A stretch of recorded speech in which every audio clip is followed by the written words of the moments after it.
Good morning all of you. कुछ झगड़े हमेशा इंसानों के बीच होते रहते हैं और झगड़े कई तरह के होते हैं।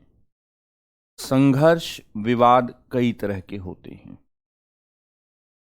अगर हम लोग निजी जिंदगी में देखें तो कुछ ऐसे विवाद, कुछ ऐसे संघर्ष होते हैं जो विचारों की वजह से होते हैं। कन्फ्लिक्ट ऑफ आइडियाज जिसको हम कहते हैं। कुछ ऐसे झगड़े होते हैं जो हितों की वजह से होते हैं, कन्फ्लिक्ट ऑफ इंटरेस्ट कहते हैं। और कुछ ऐसे भी झगड़े या विवाद या संघर्ष होते हैं जो दोनों की वजह से होते हैं। और जहां ये दोनों वजहें होंगी वहां जटिलता भी होगी।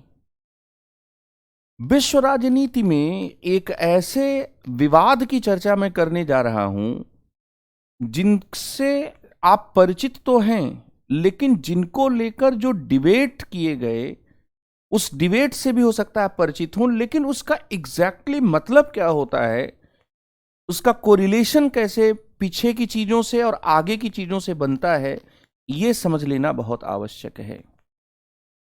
इतिहास का अंत, एंड ऑफ हिस्ट्री, इसी तरह का एक डिबेट है या एक बात है। सबसे पहले कि इतिहास के अंत का जो विचार है वह 1989 में अमेरिकी विचारक फ्रांसिस फुकुयामा ने प्रोपाउंड किया था या इसे प्रस्तुत किया था।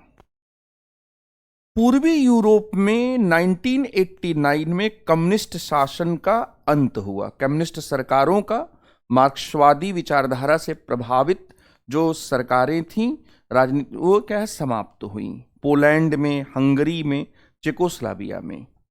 और 9 नवंबर 1989 को बर्लिन की दीवार, जो पूर्वी जर्मनी जो मार्क्सवादी विचारधारा से प्रभावित था और पश्चिमी जर्मनी जो उदारवादी या हम ये कह सकते हैं कि पूंजीवादी विचारधारा से प्रभावित था, इनके बीच में जो दीवार थी वो दीवार क्या है, गिरा दी गई।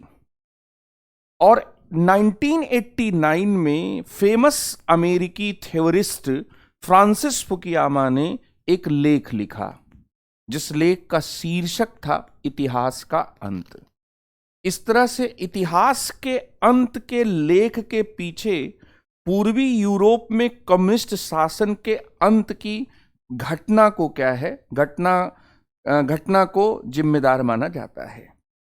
दूसरी बात यहां पर यह है कि जब इतिहास के अंत की उन्होंने बात की तो उसका एक बहुत बहुआयामी मतलब था। दरअसल वे कहना चाहते थे कि यूरोप में कम्युनिस्ट विचारधारा पर आधारित जो शासन है, पूर्वी यूरोप में, पोलैंड में, हंगरी में, पूर्वी जर्मनी में, चेकोस्लोवाकिया में, ये शासन क्या है, अंत हो गए। और एक खास विचारधारा जो मार्क्सवाद और लेनिनवाद थी, उस खास विचारधारा का भी अंत हो गया। तो ये शासन के अंत से उन्होंने खास विचारधारा के अंत की बात की। और इतना ही नहीं, उन्होंने यहां पर कहा कि इतिहास का भी अंत हो गया। इतिहास का भी अंत हो गया। और इतिहास के अंत के साथ क्या का मतलब क्या था उनका, कि जब आप इतनी बड़ी बात कह रहे हैं कि इतिहास का एंड ऑफ हिस्ट्री हो गया, तो इसका एग्जैक्टली मतलब क्या है। तो फ्रांसिस फुकुयामा ने यहां पर, जो फ्रांसिस फुकुयामा थे, उन्होंने बच्चों यहां पर एक बात कही। वह बात क्या थी कि we are witnessing the end of history as such, that is the end point of mankind's ideological evolution. इतिहास के अंत से मतलब वैचारिक जो उद्विकास था उसका अंतिम बिंदु आ गया। End universalization of liberal democracy as the final form of government.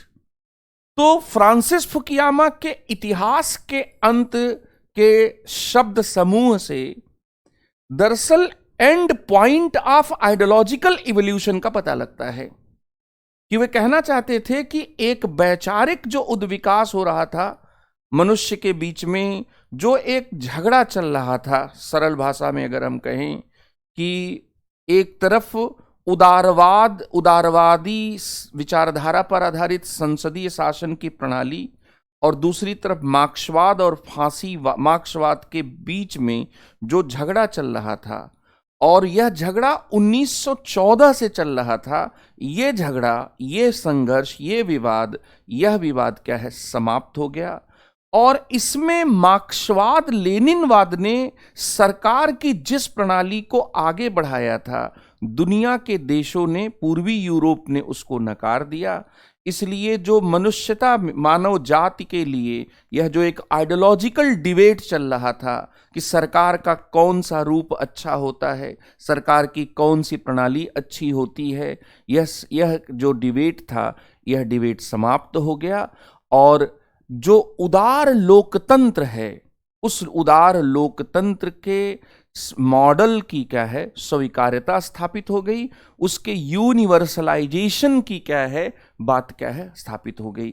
इसलिए जब फ्रांसिस फुकुयामा ने कहा कि we are witnessing the end of history as such, that is the end point of human mankind's ideological evolution and universalization of liberal democracy as the final form of the government। तो यहां पर दोनों बातें, एक ideological evolution का and point है और एक फाइनल फॉर्म ऑफ गवर्नमेंट के रूप में लिबरल डेमोक्रेसी की स्वीकार्यता है। इसको उदारवाद की जीत के रूप में, इतिहास के अंत की इस थीसिस को उदारवाद के जीत के रूप में क्या है, आगे बढ़ाया गया, या उदारवाद की जीत के तौर पर क्या है, देखा गया।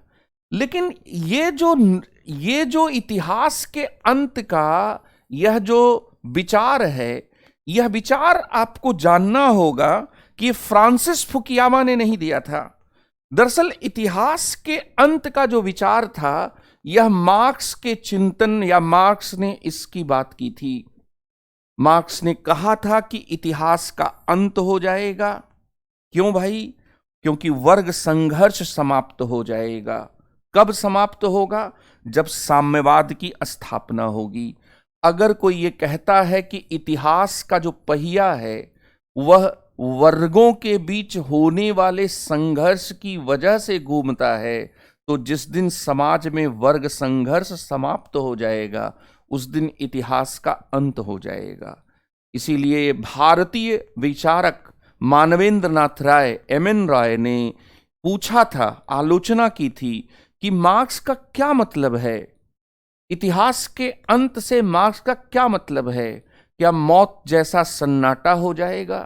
क्या मरघट की शांति हो जाएगी?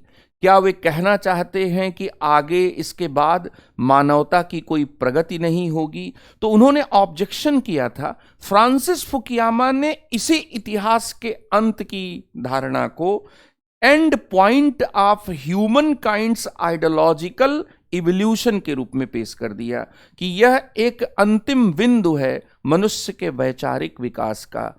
उन्होंने दरअसल मार्क्सवादी लेनिनवादी विचारधारा पर आधारित जो इतिहास है, उस इतिहास के अंत की बात की। उन्होंने सभी विचारधाराओं के अंत की बात नहीं की। उन्होंने कहा कि एक ऐसा खास विचार पर आधारित जो इतिहास रहा है, जिसमें फाइनल फॉर्म, जिसमें गवर्नमेंट जो है, वह गवर्नमेंट जो है मार्क्स और लेनिन के विचारों के आधार पर बननी चाहिए थी, उस विचार, उस वास्तव में इतिहास के दृष्टिकोण की क्या हो गई है, समाप्ति हो गई है। तो इतिहास का अंत फ्रांसिस फुकुयामा, जो अमेरिकी सिद्धांतकार थे, उन्होंने 1989 में यह विचार प्रस्तुत किया था। इस विचार का मतलब यहाँ पर यह निकाला जाता है कि मनुष्य का जो वैचारिक जो विकास है, उस वैचारिक विकास की जो खोज थी, वह खोज पूरी हो गई और उदार लोकतंत्र ही एक सार्वभौमिक स्वीकार्यता वाला मॉडल है। मार्क्सवादी लेनिनवादी विचार पर आधारित शासन प्रणालियां जो हैं, वो अब न तो स्वीकार्य हैं और न ही क्या है, व्यवहार्य हैं। ये है इतिहास के अंत की थीसिस। Thank you.